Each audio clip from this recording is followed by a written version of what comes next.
What's going on, everyone? Nick from Comic Culture here. It's time for Nick at Night, my weekly comic book review show. Remember, down below in the description are links to some of these books. It's a great way to help support the channel and get caught up on the conversation. Also, hang around towards the end of the reviews. I'm going to be going over League of Comic Geeks next week's books, what I'm interested in, what I think you should be paying attention to. Hang out to the end of the video to see that. Let's kick things off over in Bad Idea with the Olympus Saga Megalith #1. Matt Kint on this book. Really interesting variant covers. I like the idea behind taking the original art page scans and doing like a wraparound cover.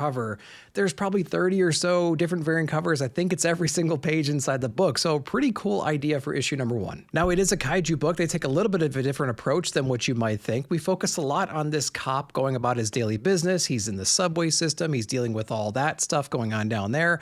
There is this alien attack. They think it's an alien attack. There's this giant organic pillar that just all of a sudden crashes down on Earth, and they have all these different military response teams going in there, being very unsuccessful at that. But they do eventually enlist the help from the cop from earlier because he's so familiar with the underground system. He can kind of get them where they need to be at the base of this pillar.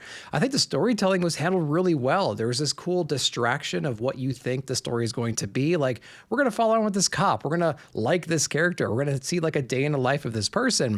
And then all of a sudden this attack comes and we have to deal with the repercussions, and it tied it all together, I thought, pretty well. Now, I'm not too familiar with the creative art team on this one. We have La Rosa and we have Martin doing the coloring, but the interior artwork was incredible with the story. It did a really great job of like cinematically giving us this story. And so perfect combination between that and the writing and just like the pacing of the book overall. Now, if your shop does get Bad Idea books, don't sleep on Megalith #1. I thought it was a really cool book. If you're a kaiju lover, it's a must read. All right, next up is Fury of Firestorm issue #2. Great series this is turning out to be. We're only 2 issues in, and my hype is getting higher and higher with every issue. We have Jeff Lemire on this one, and we have De La Torre doing the artwork. This book is handling a lot of things really well so far for an issue #2. It's taking a relatively unknown character, I would say. It's giving you that history lesson for new readers. It's satisfying this curiosity of people who are more familiar with the character itself. Like, how did this character, the character of Firestorm, separate from its human hosts? Like, what is all that about? We're exploring that a little bit more, but we're weaving in this history lesson at the same time. The art is spectacular. It's handling all those different moments really well. It's shocking. It's kind of amazing that one single artist can handle all those different styles. And I'm really interested in issue #3 to see if we're really going to blow things out and explain a little bit more. We're done with the history. Let's move forward with why this might be the case. And we have some really shocking additions to the end of the book to take on this threat. So I'm anxious to see where this one goes. This one is exceeding my expectations so far, just 2 issues in. What do you guys think? All right, next up is TMNT issue #18, the conclusion of this Uchigami saga. This was really interesting. It's very spiritual. It has to deal with basically Splinter coming back to the land of the living, pulling with him some lessons learned about how his children were actually killed, the turtles, who was responsible for that, and he's just on a mission to save his kids. Now, of course, when you are going back and forth between different spirit realms and the realm of the living, there's going to be some complications. Some people that want to harness that power take advantage of that situation, and you're not quite yourself when you're having to go through those different transformations. Overall, I really enjoyed the arc. It wasn't as grounded as I was expecting, but like, you need these supernatural, weirder TMNT books peppered in through your story just to showcase like the extent of how crazy things could be in this universe. Looking back at the saga, I never thought I'd see Splinter essentially taking on a skeletal kaiju form, wrecking New York City, taking on different threats, and having to deal with a split personality on top of that. But hey, you never know what you're going to get with a TMNT book. Artistically, the book has really grown on me. I like the color palette. I like the splash pages. I like the way that they're integrating and layering all the different characters. And I know initially that was something I had some criticism for early on, but I've grown into it and I've learned to love it. The question is where we're going to go from here. This one was a really heavy storyline. We had a lot of emotion behind here. It was over the top. It was supernatural. Are we going to ground it a little bit more and go forward? I'm anxious to see where the next saga goes. All right, next up is Spectacular Spider-Man Brand New Day issue #1. Dan Slott put out a cry for help before FOC. I answered the call, got the first couple of issues on my list, and checked out issue #1. So full disclosure, I don't normally read Spider-Man. It's not a character I know a ton about. I've read some of the highlights over the years, but this is a character I'm a little bit fresh on the comic side with. Now, right off the bat, I will say that this book feels very retro-ish, right? Like, if you want to read Spider-Man, or if you like the Spider-Man just after Civil War, if you like that era of comics in general, especially with ASM, I think you're going to dig this book. It feels like a book that was plucked out of that timeline, remastered, and then plopped into today's world. So we are dealing with that kind of a Spider-Man there, just post-Civil War. Wilson Fisk has some memory issues, doesn't exactly know what's going on. Spider-Man's just patrolling through the city, dealing with some local crime bosses. We have Mr. Negative showing up inside here, being the main villain towards the end of this book, with a little bit of Punisher thrown in and complicating the situation towards the end as well. This book also does deal with the Lexicon, which is basically the little black book that Wilson Fisk has, a bunch of different reports and financial analysis and all the dirty secrets of all the different gangs across New York. He's now got that in his possession as well. So inevitably the bad guys will find out that Spider-Man has this kind of knowledge now, and he's going to have a big target on his back. And so it's going to be fun to see who's going to be introduced throughout the series to get that information from him. But again, I think the main takeaway here is this book doesn't feel like something that was written this year. It feels like something that was written 20 years ago, plucked from there and dropped into a new comic book day release. So it's got that look, that feel, that vibe with the writing and the art and the compositions and everything. So intentional or not, it might have been. If you don't enjoy that kind of thing or don't want that aesthetic or feel, you might want to stay away from this one, but hey, give this one a shot. All right, next up, we're going to go to Dynamite for Space Ghost issue number 11. What a spectacular book. So I'm a big Space Ghost fan. David Pepose and Jonathan Lau are doing incredible work on this series in general. I like the way how they integrate everything as well. Like villains that were introduced earlier in the book, they can appear later in the story. And we basically have our Legion of Doom showing up, being controlled by Tempest, who's trying to rule all of time, taking out Space Ghost from across the timelines. In previous issues, we had Space Ghost, Jan, and Jace. They were separated. They're in different eras right now. And so they're having to deal with their current situation, how they got there, and trying to come back to a current day timeline as well to regroup and attack Tempest and his team. But again, what's great about this story is we basically have this Legion of Doom type of a team now, built with a bunch of different villains that we fought in previous issues, all formidable in their own way, but one is a standout that Space Ghost is having to deal with. Not only that, but Jen and Jace run into a familiar face, what we saw, I think, back in the annual, which got me super excited to see where that character is going to eventually go. And it's a pretty cool meta conversation between Jace and maybe his future self. There are just so many interesting things that happen in the story. It is full of excitement. It's full of charm. It's full of drama. The artwork is absolutely incredible. The coloring is intense. The action sequences and everything, even the quiet moments, are just rendered really well. I think if you're going to try to revitalize an older IP like Space Ghost, this is how you do it. I think this is how you bring excitement to it. You get a great team and you put them on the book for the long haul, and you just let them run wild. And Pepose is doing this with so many different titles right now too. So if you enjoy what you're reading in Space Ghost, check out the other books he's put out over the past year or so, because he's revitalizing IPs in ways that nobody else is doing right now. Next up from Keen Spot, we have Lucky Cheap Heat issue number 1. Say that one 10 times fast. This is a Tim Seeley universe, I think, but we have a different creative team writing and drawing this particular issue. It's not something I typically gravitate towards. It is a very cartoonish type style. We are featuring a bunch of different wrestlers. There's lots of these double crossing or double agent type situations in here. There's a lot of ghouls and goblins and monsters that are introduced in the title as well. So there's a lot of interesting things going on, but not a lot of themes that I typically gravitate towards. I think really to enjoy this book, you need to have like 3 different types of interests. You don't mind cartoony styles and over-the-top writing, just a lot of quips and funny moments. You also need to have appreciation for wrestling in general, because there's a lot of cool wrestling homages inside of here. There's a big wrestling match that happens, the crowd gets involved, and all kind of hell breaks out. A lot of cool wrestling moves and some behind-the-scenes type stuff. The third one is you need some kind of appreciation for the monster element. You know, if you want to see zombies taking on Frankensteins, taking on, you know, whatever, Draculas and things like that, I think you might enjoy this book. So take all of those elements, mash them together, and that's the book you have here. And I guess you can throw in some superhero elements too. Like there are people trying to take out these monsters, and there's this like superhero community or whatever that's all mixed into this too. So it is a combination of a lot of interesting things, not things I typically gravitate towards. Let me know if you guys read it. All right, next up is Knull issue number 5. You know what I did? I actually went back and watched a bunch of videos that other people have put together for The King in Black, and just trying to relive that event just to get that Knull appreciation and hype back in my system. And I think it was well received. I think I was more excited about getting back in this issue when I got that refresher of that event. Now, with that said, man, the Knull character is completely overpowered as far as like his connection to the Dark, which I mean makes sense in general because he was the Dark back before the Big Bang even started. So I'm trying to keep that in context when I'm looking at this story here and seeing how he's able to do the things he's done. He's essentially given up his dark powers, right, to Hela, who's been fostering that and trying to increase her power throughout the universe and utilizing those weapons at her disposal now. But Knull now has actually gone back and taken taken on the All Light, which is this big spear that his previous adversary, basically the Light King, was using against him. So now he's imbued with the light power, but he also has this connection to the dark at the same time. So Hela's getting desperate. She's throwing all these different things at him, putting things like Thanos in his way to not much effect. We had 2 different fights with Thanos in 5 issues, and Thanos really does not stand a chance against this guy. I was excited to see him return in issue number 5 because he was my favorite part of the series so far, but he was dispatched yet again very quickly in some dramatic but also not so dramatic way. So while I do appreciate the story, I think it's unusual that they would use Thanos in this exact same way twice within 5 issues. It doesn't make sense to me that they would do that. Why wouldn't you introduce a different threat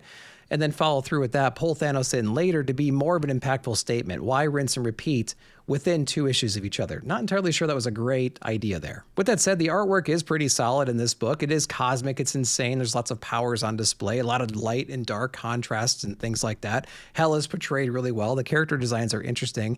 And I think the story is heading in a cool place, to be honest with you. We're going to be heading back to Earth very soon, which who knows where it's going to spin out into there. There's going to be a Queen in Black series spinning out too. So there's going to be obviously a connection there, or maybe even a continuation. I need to go back to the solicitations to check that out. We're going to go over to Ignition Press next. We have Innards issue number 1. First, shout out to Ignition Press. They have put out so many titles over the past couple of months. If you haven't checked out any of them yet, undoubtedly there's a topic or a creative team that you might resonate with. So just try them all and see what you like. So Innards is a pretty cool book. So basically we're in a world where the typical energy sources are down. It's a kind of an apocalyptic world. There's obviously some people that are sacrificing themselves to like go into the mines and like harvest this new form of energy that was discovered. It's a very dangerous job. The life expectancy is extremely short. It's almost like Space Marines or something like that, going to the center of the earth, dealing with whatever threats are down there, both psychologically around them with their environment, and there might be some other monsters or something like that we have to contend with as well. There's a lot of hazing with this new guy that's joining this team.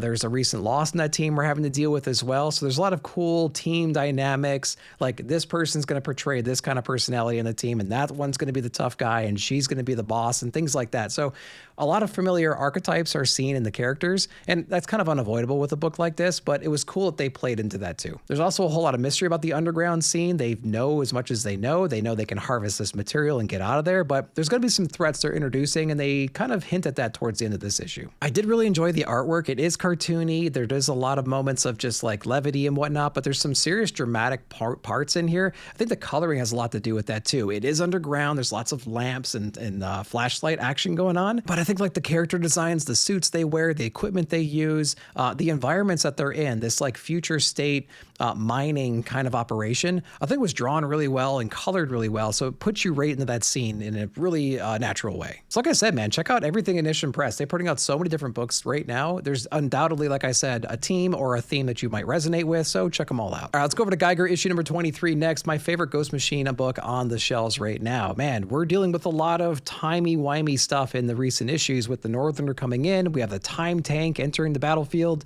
utilizing all those tools to get to our destination, to get some more answers of what's going on. We do know that the Northerner is working with this organization that goes back in time to help fix the timeline. And so we get to see a little bit more about the repercussions of his actions and were they enough to alter his own timeline. You know, he's not seeing the results of his efforts really. And so he's trying to understand why that might be the case. And the people around him giving him these orders might not be as trustworthy or straightforward as he was hoping. Now, Geiger, unfortunately, was sent back into time or to another reality, whatever it might be. He's gotten to interact with his family again, his children, his wife. He's in this state of disbelief. And then he was plucked from that. So of course he's going to be fueled with rage going forward. We also get a little glimpse of like the man behind the curtain in here, or the woman behind the curtain, someone who's pulling the strings. She's part of this organization. We're still trying to unpack a lot of that and like what they're trying to manipulate and how they're trying to.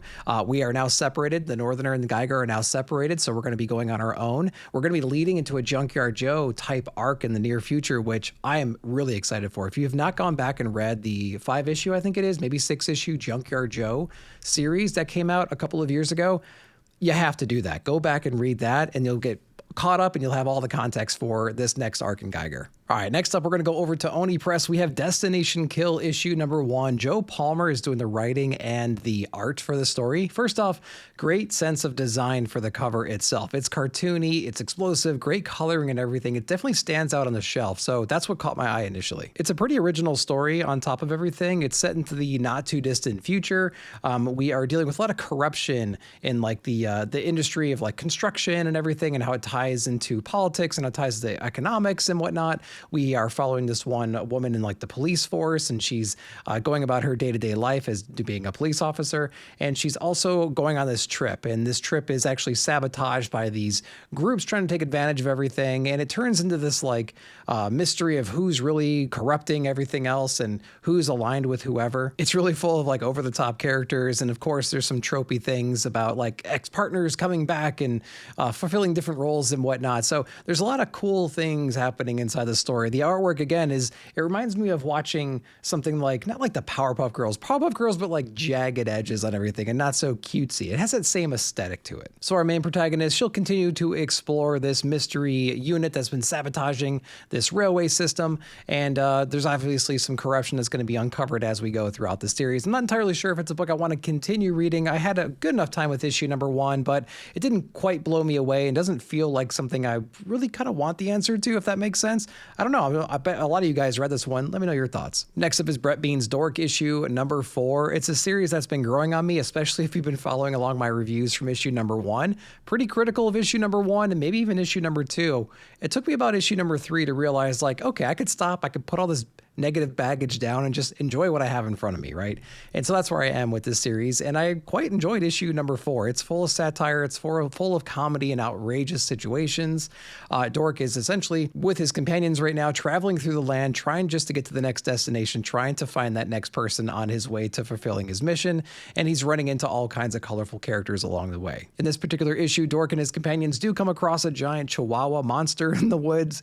They also come across a couple of tribes that are at war with each other, mistakenly identifying him as a member of the opposite team, and all hell breaks loose. And eventually they get all taken out towards the end of the book by this 3-headed giant chihuahua monster. So it's over the top, it's outlandish, but like the interior artwork is really interesting. It's cartoonish, it's fun, the coloring is on point. So I'm having a good time and a fun time reading the story, right? And I feel like it's one of those books that can go on forever because they've set up a situation where there's so many distant lands and different things he can encounter and head towards. There's really no end to the story here. So it's just a matter of, can they keep it funny? Can they keep it interesting?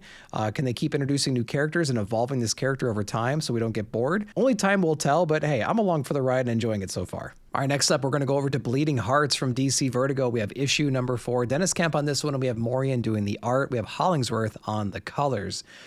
First off, from a visual point of view, this book is amazing. I think it's one of the best books from that point of view, from an art perspective. The way that he's able to do the character designs, the way that he chooses to eliminate some of the backgrounds and have it just white for certain scenes so they pop, versus adding those backgrounds, even adding some backgrounds behind just the panels themselves and between the borders and whatnot. Visually, I think it's stunning. I just love everything about that. It almost has like a forced perspective type look from panel to panel, whether or not it was meant to be used like that. It comes across like that, I think, to really good effect. There's also something about the emotion on the characters' faces, on the zombie side, on the human side. So it all just works. It's all interesting, and it really adds to like the emotion of the words that you're reading. It all plays perfectly together. Down to the story itself. I haven't read a zombie book like this before, so it's definitely set itself apart from previous zombie type stories. So this one's gonna be a little bit more of a transition issue where we set the stage for the zombies' point of view, for the humans' point of view. We've seen them interact now. Now this is going to be where there's real conflict introduced, and we see that towards the end of this issue. So what are the fates of these two human characters? They're in peril right now. Like, they're in distress. They are under attack at this moment. So we're going to have a little crap hits the fan on the zombie side of stuff, because inevitably our guy is going to be coming up to the rescue. So what does that mean for him going forward in his zombie clan? So really, Bleeding Hearts is doing a fantastic job of doing something familiar, yet something very unique on its own, in a really interesting way from a story point of view and from an artistic point of view as well. The book is really good. It might be one of the best books of the year here, and we're halfway through. I'm only on issue number 4. What do you guys think? Next up is Barbara Gordon Breakout, issue number 1. This is from DC. It's actually a book that happens right after the latest Batman issue that came out last week. So in order to get some context of how we got here, go back and read the previous issue of Batman. Essentially, Barbara takes the fall in this big raid that Vandal Savage has been enacting on the entire city of Gotham. The whole Bat family essentially has been in on this, trying to avoid being captured, but at the same time recover some artifacts from their bases hidden around Gotham. Barbara helps coordinate all that stuff and helps orchestrate like where people are and helps them fulfill their missions, and kind of like takes the fall at the same time to be that inside person in this Supermax prison. Other than that, the book kind of plays out as you would expect. Obviously, she's going to go there. She's made a lot of enemies. She has a Gordon last name in a Supermax prison, so that's going to cause some drama amongst some of the other prisoners that are there. So, you know, this is really an issue of her getting the lay of the land. She's trying to make some friends. She obviously makes a lot of enemies through here. She's very formidable. She's certainly holding her own so far in this situation. And so now we're trying to get some more information out and get it to the Bat family so they can use it to take back Gotham. I really enjoyed the visuals of the book as well. There's a lot of great coloring inside here, a lot of action sets, a lot of great full page spreads. There's also a lot of just like reminiscing and like some backstory on like the characters and maybe some past villains that she interacted with that might be in the Supermax. And we're flashing back to those moments with a bunch of other ancillary casts, either from the Bat family or even from like the New Gods or Black Canary, stuff like that. So it's cool to see a lot of other people just kind of pop in for a page and then pop out to maybe satisfy that story. This is definitely a series I'm interested in following through on. There was a really big cliffhanger at the end that I couldn't quite dissect and figure out what was happening necessarily, but it's got Barbara really anxious and really nervous. And so far, she's held her own against a lot of formidable people inside the Supermax, but this person shocked her and has got her honestly scared. I'm anxious to see who that is. If you have any thoughts, let me know down below. All right, let's talk about the second Ignition Press book of the night. We have Arcadia issue number 5 from the Miranda brothers. So I've said it many times before. First off, the design and the quality of the book itself, the coloring, the artwork and everything, top notch. I think it does a great job of, again, standing on its own on that shelf, right? Setting itself apart from all the other books that are coming out that week. So it's got this cool neon color palette that really makes it stand out. And like I've said many times before, this book is a combination of a lot of familiar themes. It definitely has like this Blade Runner aesthetic. It has a post-apocalyptic approach.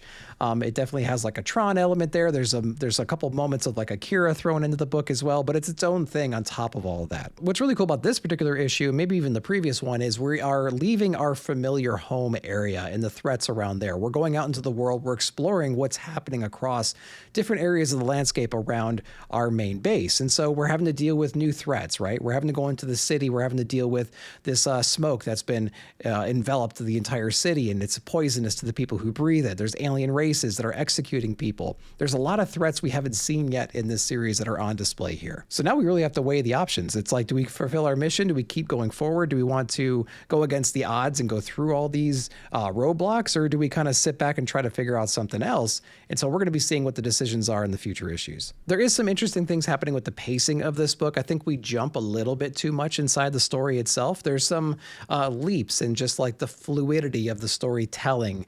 And so we're kind of jumping around a little bit here and there. So I wish the book was a little bit smoother on its execution from page to page. And I think that though the story is, again, something very unique. It feels familiar, but it has a unique twist on it as well. Dennis Camp has another book out this week, was Absolute Martian Manhunter. We have issue number 11 from DC, the penultimate issue. So if you haven't been jumping on this book, you might as well go back and get the trade paperbacks or the hardcover collections, because it's well worth it to do so. It being the penultimate issue, there is still a lot of things happening inside the story. There's a lot of closure that still is needed. In fact, pretty much all the conflicts that we were introduced to as of late are still on the table. So we have to deal with a lot of things in the remaining issues. Now, issue number 12 is still only 32 pages. And like I said, we have a lot to cover in here. We still have the White Martian essentially taking over his son Tyler and influencing things around him, like his wife, for instance. She's manipulating her thought patterns and whatnot. So we still have that whole thread to wrap up. That's getting pretty dangerous over on that side. Now, of course, we have John himself with the green Martian Manhunter, and we also have Despero, who's this like conflicting negative monster energy that is looming over him and feeding him all this negative thoughts and everything. It's really cool to see that whole thing play out. We have basically like the angel and the devil sitting on John's shoulders the whole time and influencing them, just like feeding him the negative thoughts throughout this entire story. And so I think that's really cool, and how it's represented from Javier Rodriguez in the artwork. We have full page spreads of like the brain cut open and things like that. And we get to see all these different memories playing out. And it's just really cool and depressing at the same time. This issue was a lot more straightforward than previous issues of Absolute Martian Manhunter. Sometimes it gets real ethereal and really symbolic and whatnot. So this one was a lot more straightforward, I thought, even though some of the villains that are introduced in here were like, where'd you come from again? Oh, you were part of the autopsy. You're one of the agents and whatnot. You're still around. You're still a threat. Okay, cool. But we also have Despero and we also have the White Martian. So again, we have a lot of things to clear up in a single issue. I'm not entirely sure how they're going to do it, but man, it's been a crazy ride so far. Now, this creative team is going to fall off, obviously, after issue number 12. There's not going to be another team picking it back up. In fact, this same team is going to be doing a new next level book very soon. I think it's going to be announced next month. So I'm excited to see them, continuing their collaboration and doing something potentially new over there. I would love some Swamp Thing action, so please make that happen. Although I'm not entirely sure how Rodriguez would handle that from an art point of view. I don't know if I want that, even though it was going to be cool. I mean, who would you want on an absolute Swamp Thing? Let me know down below. Now, again, with all that said, we have the opportunity for this team to come back and pick this story back up at some point in the future. So this character is going to be fine at the end of this run. We are going to put him in a state where we can play with him later, and I cannot wait. And I hope that team comes back maybe in a couple of years and picks us up and tells us another new story. All right, let's wrap it up with Absolute Batman issue number 20, the hottest book of the week, most likely. So a lot of controversy around the release of this one with physical damage to all the books, essentially even behind the variant covers with the cardstock covers, since they use cover A to be the interiors for those cardstock variants. Let me know if you're able to get a really good copy and was your shop affected by this. But enough of that. Let's go ahead and talk about the book. Now, I really do think that Snyder and Nick Dragotta, they're doing some magic with this story. It needs to be studied, man. I would love to sit down and try to develop patterns of storytelling that they're doing inside of here, because something is going on. I'm really enjoying this story more and more and more. And I feel like my excitement's always capped out. And then the next issue comes out and I find a new way to get more excited than was from the previous issue. I don't know how it's possible that they keep doing this and being so consistent with it. This overall series is coming at us at a breakneck speed. I mean, the amount of characters that are coming and going out of these books, we're only 20 issues in, and we've seen the entire Rogues Gallery. We've seen a bunch of key characters from a villain point of view come in, play their role, come out, or maybe they're even being explored some more in the upcoming issues. But I feel like the pacing of this book is so fast compared to everything else.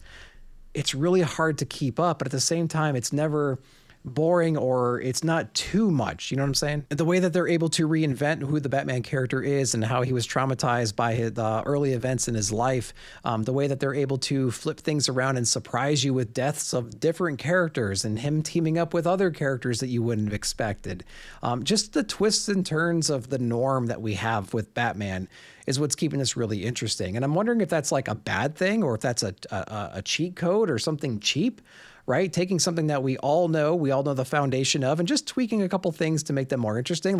It's more than that. It actually is that, but it's really effective at the same time. So Scarecrow made his dramatic entrance in the previous issue. We get to see some more of that in here. What can he do to really get under the skin of Bruce Wayne / Batman more than he did, believe it or not, in the previous issue? Well, we found a way to do it inside of here, and it's really shocking. We also get an update on Bruce's friends, who are essentially turning into the Rogues Gallery right here. We get to touch base with each one of them, see what they're up to at this moment. They're maturing into their future state roles, which is really cool as well. But on top of all of that, we have the Robins introduced in the previous issue, just a little cameo appearance, but we get to see how formidable they're going to be and how they work as a team unit inside this issue. And of course, we're going to get more of it in issue number 21, probably 22 and beyond. This issue, you can really see Nick Dragotta's influence from manga, especially with the suit design for the different Robins. Go back and look at the way that they're colored. Look at the way that they're padded out and the visors and the helmets and whatnot. You can't tell me there's no manga influence there. So again, I don't know how many times I can say it. Whatever they're doing right now is pure magic. I'm not entirely sure how they're able to pull in all these things, make it interesting, make it relevant, change a character we know so well in the ways that they're doing it. So visually, it's outstanding. Writing is outstanding. Love this series. Love this issue. Let me know your thoughts. All right, that's it for the reviews. Let's go to League of Comic Geeks now and see what books I'm interested in for next week. All right, let's kick things off over at League of Comic Geeks. We're going to go over to 520, and we're going to see what's coming out. I have it sorted by most pulled over here, and I just have regular and annual selected. So let's go through the list and see what I'm interested in. Absolute Green Arrow #1 for sure. Definitely going to grab that one. Battle Beast. I have a new love for Invincible in general. I'm actually on around issue 71 First read through in Invincible. I'm trying to blast through that in between my weekly reads, but I'm loving everything Invincible right now. So Battle Beast, I have a newfound affection for that character in general and some of the characters showing up inside of it. Lobo issue number 3 series is really cool so far. I don't know where it's going to go. We're going to be changing aims here in the very near future, I think, after the first couple of introduction issues. As we keep going, G.I. Joe number 22. G.I. Joe is my favorite Energon book right now. Deathstroke is my favorite next level book. I cannot wait for issue number 3. We had some other characters show up towards the end. Excited to see where that goes. Batwoman issue number 3. I think it has to grow a little bit more. It's still very confusing. So we need to learn a few things before I really love this book. But of course, Danny's on there. I'm going to be reading it. Catwoman, one of my favorite DC books right now. I think it's a very slept-on story, so definitely check out 87 if you haven't yet. We're going to be grabbing Odin issue number 1 over on Image Comics. Let's see what else we got showing up over here. I actually fell off of End of Life. We have issue number 4 coming up, though. I know a lot of guys are still reading that one. We have Dimensional Rivals, very slept-on book. Peach Momoko is doing the main story in here, but she has a lot of guest artists and writers that come in to fill in some of the pages. Don't sleep on the story. It's really interesting. As well as Of the Earth number 1. We have Chris Condon on this. New Image Comics. Really excited for that one as well. As we continue, I did read Narco number 2. I don't think I'm going to continue with the story though, but maybe check that one out if you're into Wagner in some of his storytelling. We have Kaito 84. Love this story. It's about a Usagi Yojimbo, but it's a little bit more, well, it's set in the modern time in the 80s, but he is a descendant of Usagi in general. Really great interior artwork on that story. We have Racer X issue number 7. I think this is going to be ending very soon. Maybe with this issue or maybe with issue number 8. Great complimentary piece to Speed Racer. We have Jewel Thief issue number 2. I liked issue number 1. It's basically an interrogation of all these different shady people that teamed up together to do this heist. And of course, there's a murder that happens. And so we're going to be seeing where the story goes from there. But great issue number 1. Issue number 2 looks pretty fun. We have Death Fight Forever issue number 4. Just big, dumb, fun, nostalgic bump. So yeah, check that book out if you're into those kinds of things. We have Murder Drones Home Special issue number 1. I dig Murder Drones. I actually watch this as I read it with my daughter, and we make fun of it the whole time, so that's a good time. And then let me see if there's anything else that stands out to me as we continue down. I think that might be it right there. So those are the books I'm interested in this week. Let me know down below what you're grabbing, though. All right, guys, that's it for me. Hope you enjoyed that. Let me know what you read and what your favorite books of the week were. Of course, while you're down there, like, subscribe, share, hit that bell notification to be alerted whenever I put out new videos. Thank you so much for watching. We'll see you in the comments.